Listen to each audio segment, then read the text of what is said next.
Hey guys, welcome back to the channel. If you're new here, I'm Amanda, and today is baby chick day. We got our hens, our little babies. I'm so excited. We just drove 3 hours round trip.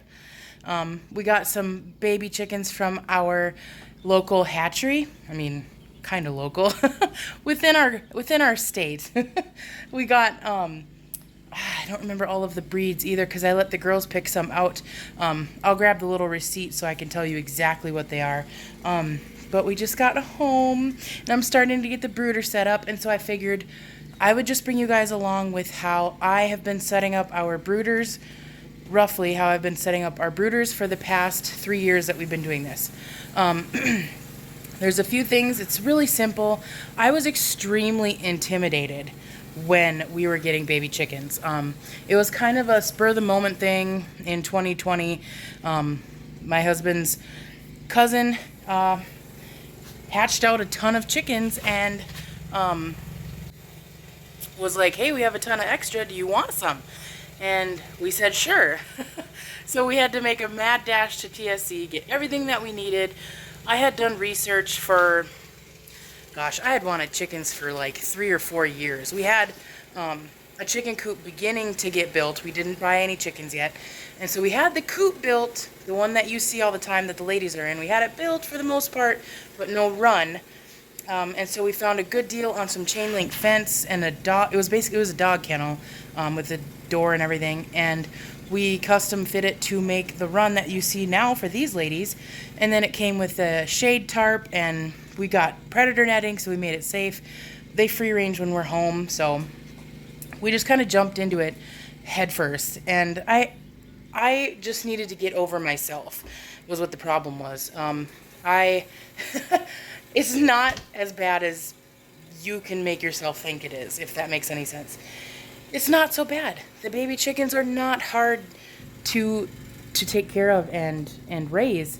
There is a few things you need to look out for, and I'll talk about it in this video. Like, I'm sure there's very rare things that I won't talk about, like, I don't even know, birth defects and things to look out for, but I'll tell you the main things that we keep an eye out for, and I'll kind of show you on these baby chicks because we'll check them. But yeah, let's jump into it. I'm so excited to show you the babies. They're so cute.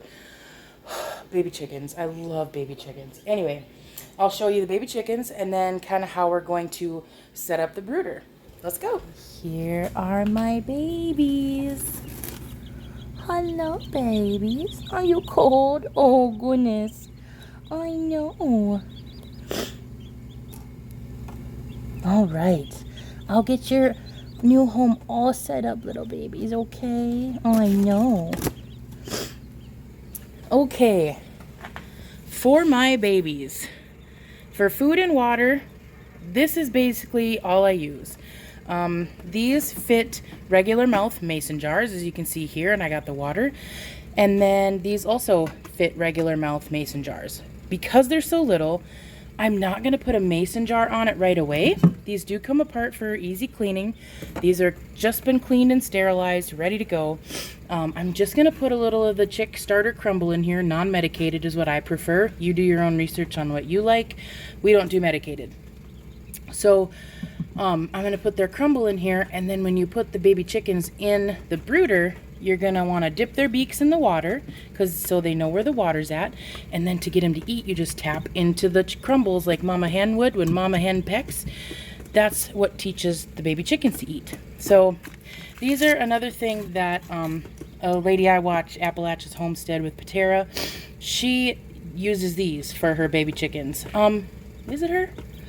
Or is it Guildbrook Farm?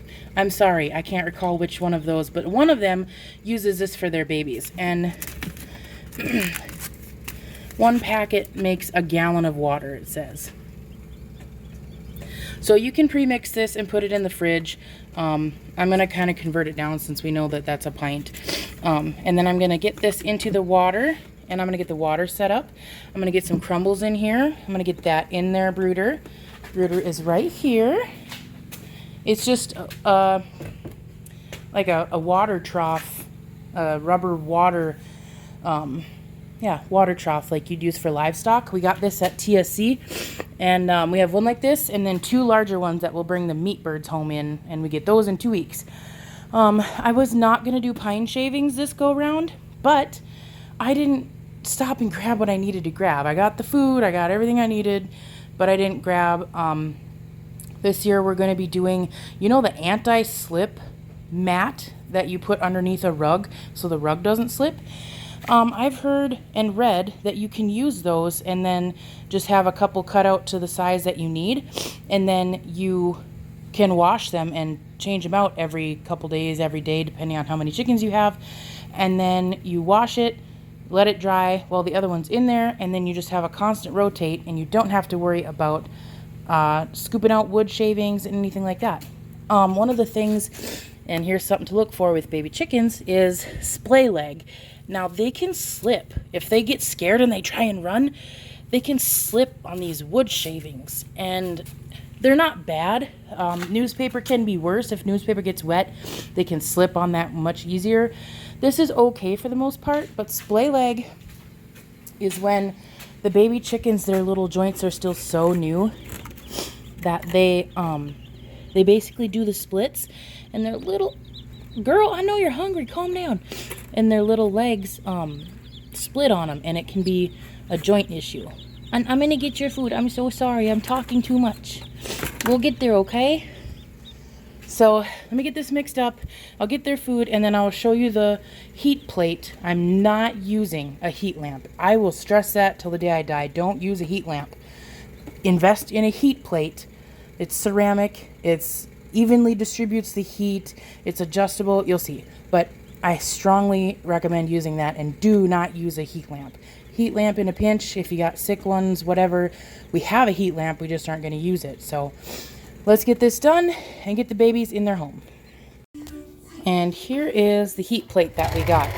This one I will also link in the description. It comes with this little plate, because as the babies get bigger, they will jump on top of this and poop. So this is for cleaning. You can clean that off, shove it back on there, and then your actual heat plate will not get get destroyed with poop. This one I like better than the other ones I have, actually, because the feet, sorry, if you push this, the feet slide in and out. So you can change your height, okay? Sorry, I'm trying to do this with one hand and it's not working. But I'm going to go ahead and get this set up inside the brooder. There we go. Nope, too far. It works well with both hands. So, there. I'm going to go get this set up, and we will start putting babies in the brooder. Okay, so we got everything set up. The heat plate, the water, and the chicken food. And now we're just going to grab the babies. You want to make sure you have a good hold on them so you're not dropping them. You want to check their little butts.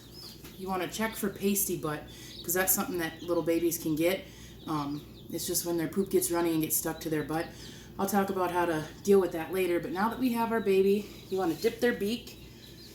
And it's kind of aggressive and it feels bad, but you want to make sure they know where their water's at. So this girl found her water, and she's scared, so she's going to run away.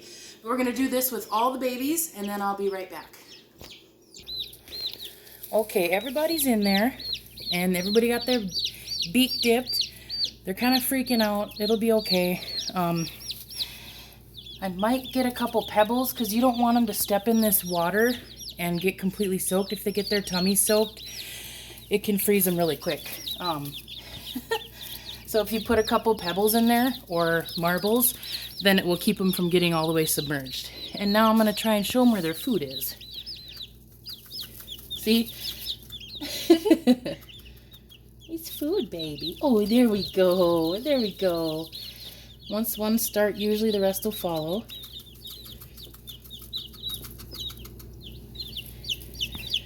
And then I'll just kind of be patient while they get acclimated. They might not all come find the food right away, but we'll give it a couple minutes and I'll come back in here. There they come. There you go, babies. It's okay. Now, when we check for pasty butt, you'll definitely be able to tell their whole little vent is going to be closed off. And by vent, I'm talking about their little rear end right there. They use that same... You want to come off my hand? It's okay. I know you're scared. Oh, honey. I don't want to hurt your legs. Come on, baby. There you go. You want to check that at least every day for the first few weeks. And, well, gosh, for the first month, but diligently for the first few weeks. And if that hole gets closed up, that's the hole for everything. That's the pee, the poop, the eggs, that's everything. If their butt does have that pastiness on there, don't freak out.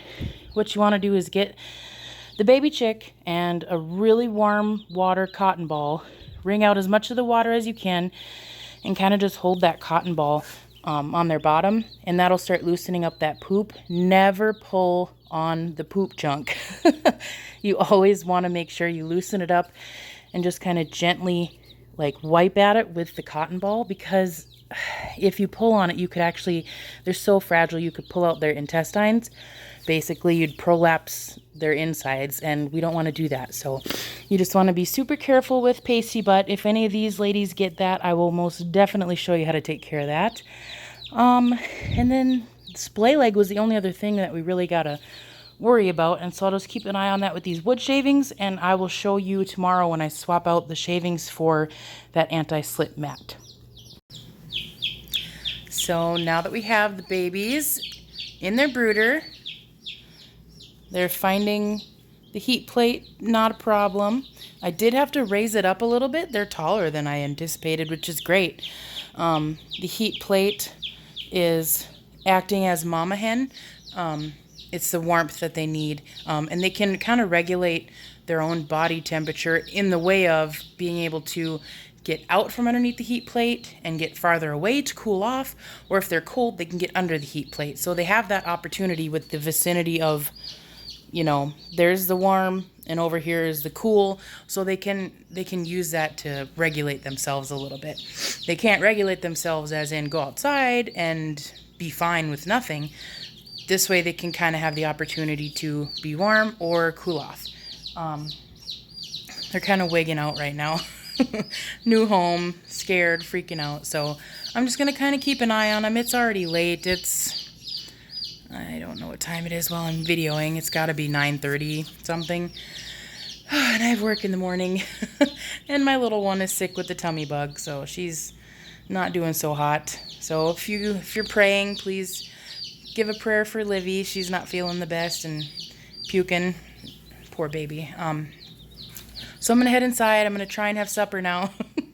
It's always something, because we also have tomatoes that need to get potted up. We have these babies, and then not next week, but the week after, we have our meat birds that we need to, and my garage, you guys. Like, don't even look at it. It's really bad. We need to do a lot of, it's not trash, it's just organizing, and some is giveaway. And when you have like freaking 7 months of winter and you can't really do anything with anything, it accumulates. Before I let you guys go, I want to show you my meat bird brooders, the heat plates, and kind of show you the difference on these Brinsea. Brinsea is the brand of these. I will find the name of the other ones. These are ones I had found on Amazon that they had good reviews, which clearly they seem to work better than these in my opinion, and the price point was better too. But I'll flip this around and I'll show you these heat plates quick. So for these, the one thing that kind of is a pain on these is this. It's like a corkscrew. You have to like corkscrew it up in there to move them up and down, and it's kind of hard to get them all even. So that's kind of junky, but there's the ceramic plate. It's not junky. I mean, no hate to the Brinseas. They work great. As far as user-friendly, I think the other ones are a little bit more user-friendly, but here's what I'm talking about, the poop on top. That's what happens when the babies get bigger. They jump on there, they want to sit on there, it's warm. And so with having that plastic, these did come with plastic ones you could put over top, they were like flimsy. They were kind of like the material of what a rotisserie chicken comes in. They weren't like a hard plexiglass, kind of like what that other one is. So they got wrecked pretty quickly and I had to throw them away. And then I just go to this. Now that they're dry, this was from last year's meat birds. I'm just going to scrape them off, give them a good scrub before the meat birds come in 2 weeks. So they've quieted down some and started peeping now that I started talking. I'm probably the one irritating them with my talking. So they're going to chill out for tonight. I'm going to keep an eye on them. I'm just going to relax. I'll probably stay up a little bit later and keep a good eye on them. All but one is under the heat plate right now. This little bitty is having a cow. Go with your sisters, honey. There she goes. So I will keep you posted on the anti-slip mats that I'm going to put in here. And I'll probably kind of dovetail that in with the beginning of my my up-potting of my, it's late, words aren't working, my tomatoes. I'll show you my tomatoes before we go, and then I will let you be. These tomatoes are ready to get put in bigger pots. They are already fighting for space. They smell so good. I love the smell of tomatoes. Oh! Apparently I have a little water in there. Whoops. If you see here, I'm going to flip the camera. They're starting to purple on the bottom. And that can be a couple things. That can be light, and then it's also mostly soil deficiency. And so I think these guys have overstayed their welcome in this little tiny system. So they're going to get potted up. I think I will use, I might just stick with solo cups. I do have these, which aren't bad, but the depth of these, when I go to plant these and put them in a bigger pot, I'm going to end up planting them a little bit deeper because all these little hairs on the stem will turn into roots. So I'll plant them like this deep, no joke. So all that needs to be submerged in soil, which these pretty much are large enough for that, but I'm going to show you the cost-effective way to pot up your seeds. Pot up your seedlings, not your seeds. You have to forgive me, it's too late. So I will let you guys go. Have a great night. Happy Monday. And I'm going to pot these up with you and show you the anti-slip mat and kind of my process with that. And we'll check up on these babies and see how they're doing in a day or two. Have a great night, guys. Bye.